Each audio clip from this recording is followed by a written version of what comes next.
예, 안녕하십니까. 김소영 충남대 법학전문대학원 명예교수입니다. 오늘 제가 소개해드릴 쟁점 대법원 판결은 금년 10월 25일 날 내려진 5인 미만 사업장에 대한 판단 기준에 대한 그 대법원 판례입니다. 우리나라의 해외 법인의 국내 영업소도 점차 증가하고 있고, 또 실제는 상시 근로자 수가 5인 이상인데도 근로기준법 적용을 회피하기 위해서 이제 5인 미만으로 위장 5인 미만 사업장도 5년 사이에 2배로 늘어난 현실에서 이제 이러한 대법원 판결이 어떤 5인 미만 사업장 판단 기준을 구체적으로 제시한 판결이 나왔기 때문에 제가 소개해 드립니다. 근로자가 상시 5인 이상이면 근로기준법을 전면 적용해야 하고, 사용자가 또 5인 미만이면 사실 중요한 규정은 다 빠져서 일부 적용만 됩니다. 이제 그래서 사용자들이 근기법 적용을 회피하기 위해서 5인 미만으로 이제 위장을 하는 경우가 있는 것이죠. 이 판결에서 사안의 개요 및 쟁점을 말씀드리면, 이제 이 사업장에서는 한국 법인과 외국 법인의 국내 영업소 직원들이 함께 이제 근무를 했습니다. 국내 여행사인 A사는 같은 외국 기업 호주의 C사에 함께 인수된 B사 외국 법인의 한국 영업소와 2019년부터 같은 사무실을 사용하며 해외 호텔을 확보해서 여행사를 상대로 판매하는 사업을 함께 진행해 왔습니다. 한국 법인과 외국 법인의 국내 영업소가 같은 사무실에서 함께 일을 한 것입니다. 이 A사, 즉 한국 법인은 2016년부터 회계 업무를 담당했던 근로자 갑에게 2020년 10월 코로나19 영향으로 이 재경팀 업무가 필요하지 않다 하면서 해고를 통지했습니다. 근데 당시 한국 법인 직원은 3명밖에 안 돼서 근로기준법 적용 기준인 상시 근로자 5인 이상 사업장에 해당하지 않았습니다. 근로자 갑은 그런데 같은 사무실에서 근무하는 외국 법인의 한국 영업소 직원까지 포함하면 5인 이상이기 때문에 근로기준법이 적용된다고 주장하면서 서울지방노동위원회에 부당해고 구제 신청을 냈습니다. 서울 진호위, 중노위, 행정법원, 고등법원, 대법원에 이르기까지 판정 내지 판결 결과를 정리를 해보겠습니다. 서울 진호위는 이 근로자 갑이 퇴직일 전 1개월 동안 이 회사의 한국 법인인 A사의 상시 근로자 수는 3명이라면서 갑의 구제 신청을 각하했습니다. 중노위는 진호위와 반대로 한국 법인 A사와 외국 법인 B사, 즉 외국 법인의 국내 영업소죠. A사와 B사가 하나의 사업장이라면서 5인 이상 사업장으로 인정해서 갑의 구제 신청을 인용했습니다. 1심 서울행정법원 판결은 마찬가지로 A사와 B사 한국 영업소가 같은 사무실에서 동일한 사업을 수행했고, 또 이 B사의 한국 영업소 지사가 통합 책임을 지고 인사회계 업무를 해서 관리를 했기 때문에 사실상 하나의 사업장으로 운영되었다. 그래서 중노위의 판정을 유지를 했습니다. 2심도 서울고등법원도 이 인사 노무에 있어서 경영의 통합성이 강하게 인정된다면서 1심을 유지했습니다. 대법원 역시 원심을 유지했습니다. 대법원은 괄호 속에 보시면은 두 회사가, 즉 한국 법인과 외국 법인의 국내 영업소가 같은 사무실 내에서 동종 호텔 판매업을 동일한 방식으로 영위했고, 또 통합된 조직으로 업무를 수행하였다. 또한 두 회사의 직원과 관리자 모두 이 두 회사를 사실상 하나의 사업장으로 인식하고, 또 직원들 간의 인적 교류도 이루어졌다. 그렇기 때문에 A사와 B사는 하나의 사업장이다. 따라서 5인 이상 사업장으로 인정을 했습니다. 그래서 이 사건의 쟁점은 별개의 법인이라도 두 회사 간의 인사이동이 자유롭고 동일한 방식으로 업무를 진행하는 등 경영상 일체를 이루었다면 하나의 사업장으로 볼 수 있는가? 이제 그것이 이제 첫 번째 쟁점입니다. 그런데 우리가 원칙적으로 별개의 법인격을 가진 기업 조직은 하나의 사업 또는 사업장으로 인정할 수가 없습니다. 다만 같은 다국적 기업의 계열사인 두 기업이 이 사례에서 실질적으로 동일한 경제적 활동 단위로 운영되었다면 하나의 사업장을 구성하여 두 기업의 근로자를 합산해서 5명 이상이면 근로기준법이 적용되는가? 그것이 이제 두 번째 쟁점이 되겠습니다. 판결 요지 및 이유를 요약을 해서 설명을 드리겠습니다. 이제 판결 요지에서 우리 근로기준법 11조는 근로기준법은 상시 5명 이상의 근로자를 사용하는 모든 사업 또는 사업장에 적용하고 상시 4명 이하의 근로자를 사용하는 사업 또는 사업장에 대하여는 대통령령으로 정하는 바에 따라 이 법의 일부 규정을 적용할 수 있다. 그러나 뭐 초과근로수당이라든지 연차휴가라든지 또 해고 제한 내지 부당해고 구제 이와 같은 중요한 규정은 이 5인 미만 사업장에 적용되지 않습니다. 따라서 근로기준법의 적용 단위가 되는 그 11조 1항의 사업 또는 사업장이라 함은 경영상의 일체를 이루면서 유기적으로 운영되는 경제적, 사회적 활동 단위를 의미한다. 그러니까 경영상의 일체라고 하는 것이 아주 중요한 개념이 되겠습니다. 그 판결 요지를 계속 설명을 드리겠습니다. 물론 법인격의 그 분리 여부가 그 독립된 사업 또는 사업장에 그 속하는지 해당하는지를 판단하는 1차적인 기준이 되는 것은 사실입니다. 따라서 법인격의 다른 기업 조직은 특별한 사정이 없는 한 하나의 사업 또는 사업장을 구성할 수가 없습니다. 다만 이제 별개의 법인격을 가진 여러 개의 기업 조직 사이에 뭐 단순히 기업 간 협력 관계나 계열회사, 모자회사 등의 그 일반적인 지배 종속 관계를 넘어서 실질적으로 동일한 경제적, 사회적 활동 단위로 볼 수 있을 정도의 그 경영상의 일체성과 유기적 관련성이 인정되는 그 특별한 사정이 있는 경우에는 이들을 하나의 사업 또는 사업장이라고 볼 수 있다.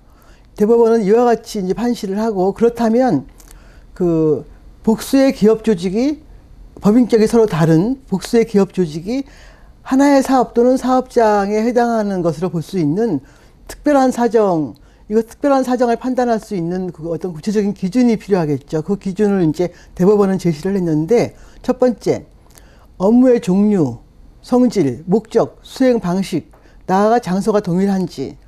두 번째, 그 업무 지시, 근로자의 채용, 또 근로조건 결정, 뭐 해고, 뭐 승진, 뭐 징계 등 그 인사 및 노무 관리가 그 구분되지 않고 동일한 사업 주체 내지 경영진에 의하여 통일적으로 행사되는지. 세 번째, 이제 그 각 단위별 사업 활동의 내용이 하나의 사업 목적을 위하여 결합되어서 그 인적 물적 조직과 재무 회계가 서로 밀접하게 관련되어서 운영되는지. 그러니까 이 세 가지의 어떤 그 판단 기준을 이제 대법원이 제시를 이제 한 것입니다. 이러한 세 가지의 그 어떤 판단 기준들을 종합적으로 고려하여 신중하게 과연 이것이 하나의 사업 또는 사업장인지 판단해야 한다라고 판시를 했습니다. 다음 이 판결 이유에 대해서 보겠습니다. 이 사례에서 대법원이 왜 그 한국 법인과 외국 법인의 국내 영업소를 하나의 사업장으로, 하나의 사업으로 판단을 했는지 구체적인 판결 이유를 살펴보겠습니다. 이제 원고는 그 이제 한국 법인이죠. 그 원고와 그 한국 영업소는 같은 사무실 내에서 동종 호텔 판매업을 동일한 방식으로 영위했다. 그리고 이 한국 법인과 또 외국 법인의 한국 영업소 직원들은 2019년 3월경부터는 이 근로자 갑의 해고 무렵까지 이 한국 영업소 지사장, 즉 외국 법인의 한국 그 사무소 지사장을 최상위 책임자로 하는 하나의 통합된 조직으로 편성되어서 업무를 수행을 했습니다. 또 그리고 이 원고 재경팀 직원들은, 이 한국법인의 재경팀 직원들은 한국 영업소의 그 외국법인 한국 영업소의 아시아 태평양 회계 업무까지 담당하고 또 북아시아 지역 관리자로부터 업무 지시를 받았다. 따라서 이 원고와 한국 법인과 이 외국 법인의 한국 영업소 직원들, 관리자 모두 이 두 법인을 하나의 사업 또는 사업장으로 인식하였던 것으로 보이고, 또 인적 교류, 즉 원고 직원들 중 상당수가 이 외국 법인의 한국 영업소로 적을 옮겨서 계속 근무하는 그런 그 인적 교류도 이루어졌습니다. 따라서 이러한 모든 사정을 살펴볼 때 두 회사의 인적 물적 조직과 재무 회계가 서로 유기적으로 운영되었다고 볼 수 있겠습니다. 운영되었다고 보았기 때문에 이제 대법원이 그러한 결론을 내린 것이죠. 두 번째, 그 한국 영업소 지사장이나 한국 영업소의 북아시아 지역 관리자가 요 한국 법인들의 인사 및 노무 관리를 담당했고, 이 한국 법인 내에는 그러한 관리자가 존재하지 않았다. 그리고 따라서 그 원고의 직원들과 이 외국 법인의 한국 영업소 직원들에 대한 인사 노무 관리가 이 외국 법인의 한국 영업소 측에 의해서 통일적으로 이루어졌다는 것. 두 번째 판결 이유이고요. 세 번째는 이제 별개의 법인격을 가진 회사들이 조직 개편 과정에서 뭐 일시적으로 업무와 조직이 이제 혼재될 수 있습니다. 근데 그러한 사실만은 그러한 일시적인 사정만을 근거로 하나의 사업 또는 사업장에다가 단정할 수는 없다. 그러나 이 사례에서는 그 원고와 즉 한국 법인과 이 외국 법인의 한국 영업소는 이 근로자 갑의 해고 무렵까지 인적 물적 조직이 통합되어서 실질적으로 동일한 경제적 사회적 활동 단위로서 상당한 기간 운영되어 온 상태였다. 대법원은 이러한 세 가지를 그 판결 이유로 그 제시를 했습니다. 그래서 지금까지 사안의 그 개요와 쟁점 또 판결 요지와 이유를 살펴보았고 이제 끝으로 평석을 해보겠습니다. 처음에 말씀드린 바와 같이 국내에 그 우리나라의 해외 법인 국내 영업소가 증가하고 있고 또 그다음에 이제 위장 5인 미만 사업장이 5년 새에 2배로 이제 늘어난 그 현실 이러한 것들이 맞물린 케이스라고 보겠습니다. 이제 그 통계에 의하면 그 상시 근로자 5인 미만으로 그 사업자 등록되어 있지만 실제 사업 소득자를 합산하면 5인 이상이 되는 사업장 수가 이제 2018년 뭐 6만여 곳에서 2023년 13만 8천여 곳으로 2배 이상 증가했다는 것이죠. 이제 그런데 우리가 근로기준법의 규정과 또 이제 판례법리를 살펴볼 때 근로기준법이 적용되기 위해서는 두 가지 요건이 필요합니다. 일단 사업장이 국내에 있어야 됩니다. 국내에서 사업이 운영되고 그 다음에 당연히 근로자와 사용자 사이에 근로계약 관계가 존재해야 됩니다. 따라서 사업주가 국내 법인이든 외국 법인이든 관계없이 국내에서 사업이 운영된다면 우리나라의 근로기준법이 적용되는 것입니다. 이제 이런 경우가 있을 수 있습니다. 한 개의 사업에 복수의 사업장이 있는 경우에 이걸 어떻게 판단할 것인가? 그러니까 여러 사업장이 그 같은 장소에 있으면 이제 한 개의 사업으로 보아 산정할 수 있죠. 근데 그리고 또 다른 장소에 있으면은 이제 사업장별로 산정하는 것이 이제 원칙입니다. 이제 그런데 그 이게 이제 예외적으로 이제 보면은 같은 장소에 있더라도 업종, 인사 노무 관리 체계, 노동조합 조직 범위, 단체 협약 적용 범위 등에 관해서 서로 독립성이 있을 수 있습니다. 예컨대 우리가 병원에 가면 종합병원에 가면은 그 종합병원이라는 큰 사업장 하나의 사업장 내에 뭐 식당도 있고 또 다른 뭐 업체도 들어가 있을 수 있죠. 이제 그렇기 때문에 그 같은 장소에 있더라도 하나 겉으로 볼 때 우리가 하나의 사업장이라도 그 독립성이 있는 업체들이 있다.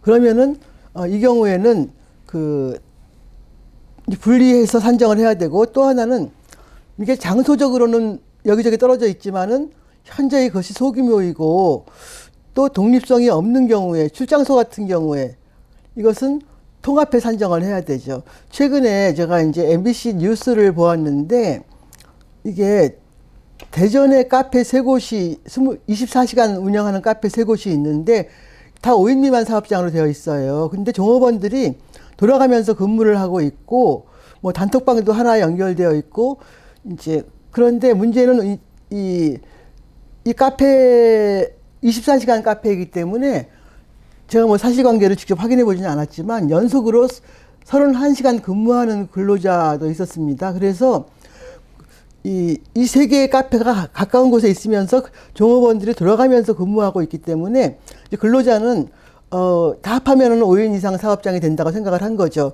그래서 대전지방고용노동청에 이제 진정을 제기했습니다. 임금 체불, 추가 근로 수당도 못 받았다. 이제 그랬더니 고용노동청의 근로감독관은 5인 미만 사업장이니까 근로기준법 적용 안 된다. 초과 근로 수당 적용 안 된다. 이제 그렇게 하고 근로자는 오히려 사용자 처벌 불원서에 서명까지 하고 이제 나왔습니다. 그래서 이런 경우에 장소적으로 이제 분산되어 있는데 이게 그 소규모 24시간 카페들이죠. 이거 독립성이 가까이 있다고 봐야 되나 이제 제가 그 사실관계를 정확히 다 모르기 때문에 이제 뭐 단정적으로 얘기할 수는 없지만은 이런 경우에는 이거를 그 각각 5인 미만 사업장으로 볼 수 있을 것인지가 이제 쟁점이 된다고 하겠습니다. 네. 이제 마지막 페이지인데요. 이제 대법원은 이 사건에서 근로자 5인 미만의 한국 법인과 또 외국 법인이 사실상 하나의 사업장으로 운영되었다면 법인격이 분리되어 있어도 그 경영상의 일체성과 유기적 관련성이 인정되기 때문에 하나의 사업 또는 사업장이라고 판단을 했습니다. 그래서 이 판결은 이 경영상의 일체성과 유기적 관련성의 판단 기준을 최초로 구체적으로 제시하였다는 점에서 의의를 찾을 수 있겠습니다. 그 첫 번째, 두 번째, 세 번째 판단 기준은 제가 아까 설명드렸기 때문에 설명드리지 않겠습니다. 이상으로 이 대법원 판결의 소개를 마치도록 하겠습니다.